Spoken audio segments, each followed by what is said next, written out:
We look in amazement at the processes underway in the countries, which have been traditionally looked at as the standard bearers of progress.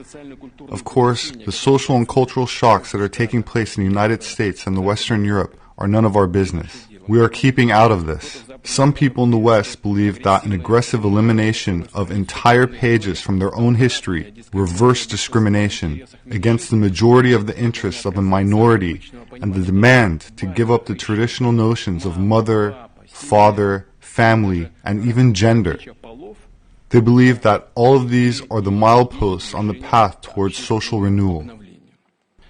The advocates of so-called social progress believe they are introducing humanity to some kind of a new and better consciousness. Godspeed, hoist the flags, as we say. Go right ahead. The only thing that I want to say now is that their prescriptions are not new at all. It may come as a surprise to some people, but Russia has been there already. After the 1917 revolution, the Bolsheviks, relying on the dogmas of Marx and Engels, also said that they would change existing ways and customs. And not just political and economic ones, but the very notion of human morality and the foundations of a healthy society. The destruction of age-old values, religion, and relations between people, up to and including the total rejection of family. We had that too. Encouragement to inform on loved ones. All this was proclaimed progress and, by the way, was widely supported around the world back then and was quite fashionable, same as today. The fight for equality and against discrimination has turned into aggressive dogmatism bordering on absurdity. When the works of the great authors of the past, such as Shakespeare, are no longer taught at schools or university because their ideas are believed to be backward. The classics are declared backward and ignorant of the importance of gender or race. In Hollywood, memos are distributed about the proper storytelling and how many characters of what color or gender should be in a movie. This is even worse than the agitprop department of the Central Committee of the Communist Party of the Soviet Union.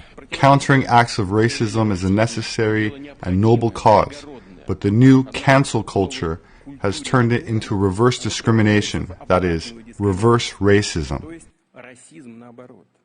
The obsessive emphasis on race is further dividing people, when the real fighters for civil rights dreamed precisely about erasing differences and refusing to divide people by skin color. I specifically asked my colleagues to find the following quote from Martin Luther King. I have a dream that my 4 little children will one day live in a nation where they will not be judged by the color of their skin, but by their character. This is the true value. However, things are turning out differently there.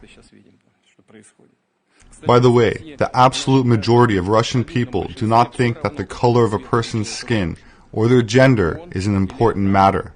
Each of us is a human being. That is what matters.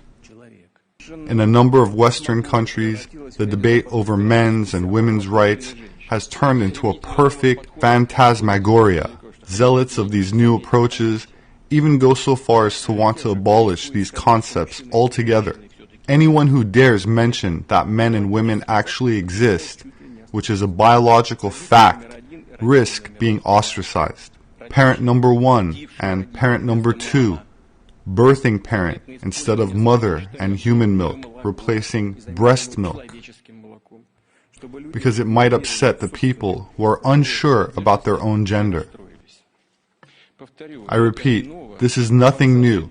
In the 1920s, the so-called Soviet Kulturträgers also invented some new speak, believing they were creating a new consciousness and changing values that way. Not to mention some truly monstrous things when children are taught from an early age that a boy can easily become a girl and vice versa. That is, the teachers actually impose on them a choice we all supposedly have.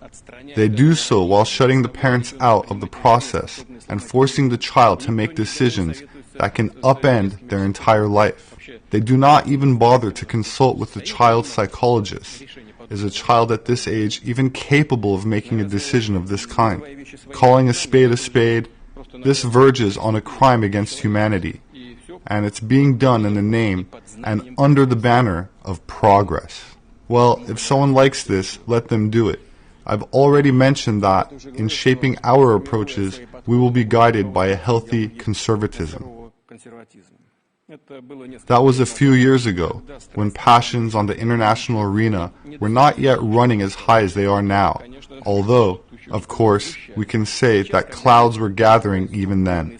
Now, when the world is going through a structural disruption, the importance of reasonable conservatism as the foundation for a political course has skyrocketed, precisely because of the multiplying risks and dangers and the fragility of the reality around us. President Vladimir Putin says that woke ideology is destroying Western civilization, condemning far-left progressivism, and compared it to Russia's darkest days during the 1917 Bolshevik Communist Revolution, in which the Soviets seized the means of production and overthrew the government. Most Western, and especially American, students are not taught about the Marxist tactics that ushered in communism and the mass death toll that inevitably comes with it. Instead, they are taught critical race theory, which is Afrocentric propaganda that is not about bringing about equality, but rather demonizing and vilifying one demographic in an effort to eradicate an existing power structure and bring about its collapse.